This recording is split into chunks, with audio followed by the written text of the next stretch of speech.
What is up? Inside Zone. Back at you. What's going on, everybody? Hope everyone had a great Super Bowl Sunday. I hope all of you football fanatics enjoyed the game. It's bittersweet because the end of the football season has officially come. And now we're all looking forward towards, the off season and spring training and all the fun stuff. But welcome back to the Inside Zone.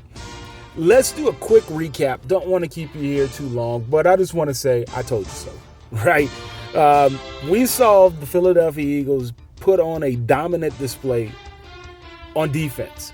From the first snap to the last snap, the Kansas City Chiefs pretty much were in disarray. It was unlike anything I've seen ever in a Super Bowl. I mean, for one team to get dominated that bad from the beginning to the end was something out of a, you ever go to a high school football game or a college game and you see a D1 team playing a, lower level team. It's like, oh, wow, I hope the lower level team, hope they stay safe. That's what it felt like watching Kansas City Chiefs play the Eagles, man. It was like Patrick Mahomes was out there by himself. I mean, Travis Kelce aged all of a sudden to becoming a has-been. No disrespect. He's one of the GOATs. But, you even had their wide receivers dropping passes. Juju Smith-Schuster looked like he was running in quicksand.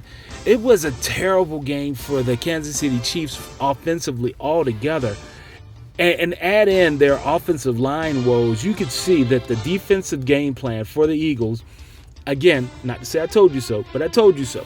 Last year, when the San Francisco 49ers played the Kansas City Chiefs, defensive coordinator Steve Wilks specifically played back in a zone, purposely not blitzing, because what happens when you blitz Patrick Mahomes repeatedly?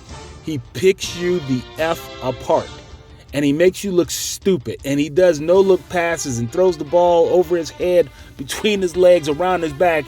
And he makes highlight plays. And he takes off running on you. And he scrambles and the whole nine. So what don't do as a team playing the Kansas City Chiefs? You don't blitz them. And you get pressure with your four linemen. And what did the Eagles do? They made a concerted effort to get pressure with their front four.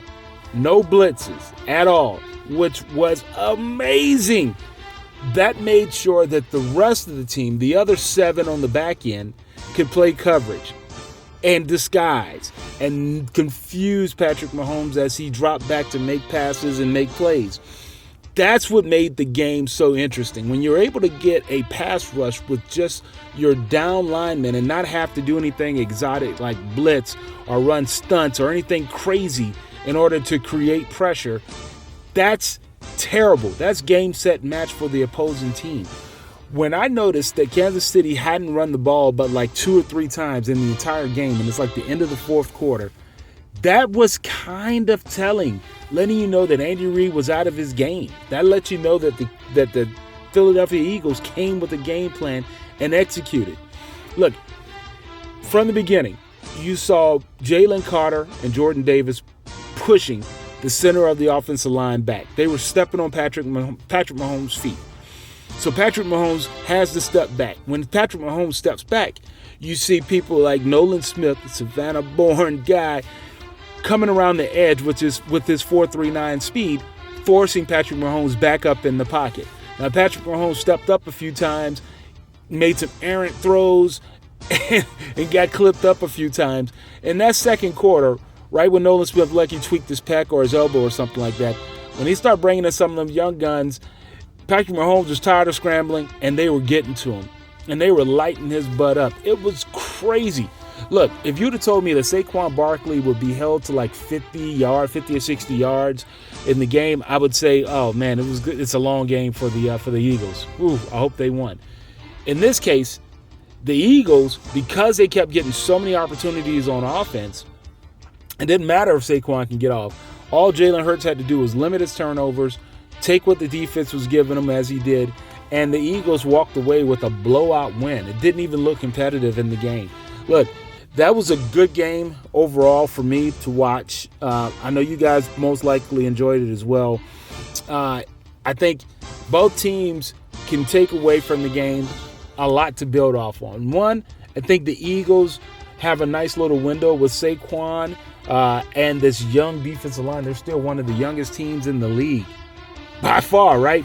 So shout out to Howie Roseman for being a great GM, doing what my Atlanta Falcons GM can't do, never has done, recruit and draft Georgia players, especially when they have a generationally great defense, as they did with Jalen Carter and Jordan and N'Kobe and Nolan and all those cats. It's funny how the Falcons didn't even look at any of those guys. Any of them.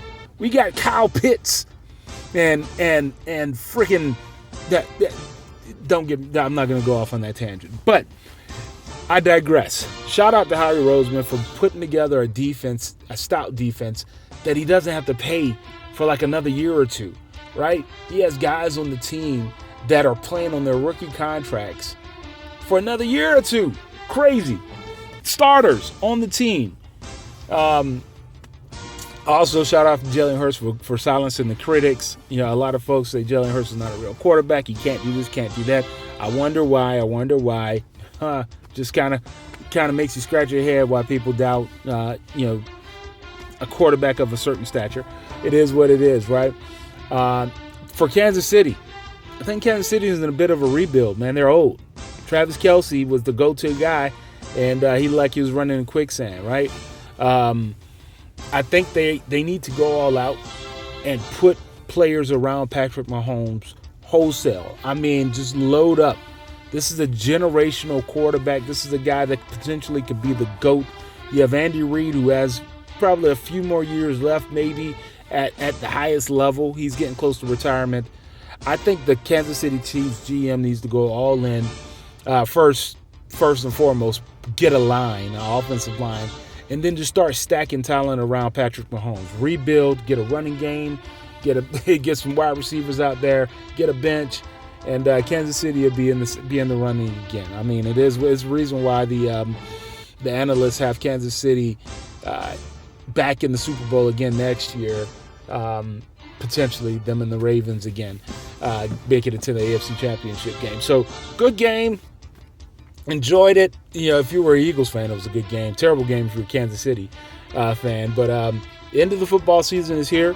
Now it's time to get on free agency, draft, talk a little basketball, a little NCAA, all that good stuff. Talk some women's basketball. And, let me know what you guys think. Like, subscribe, share.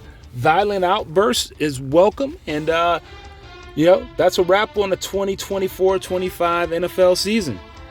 Holla. See you guys on the next one.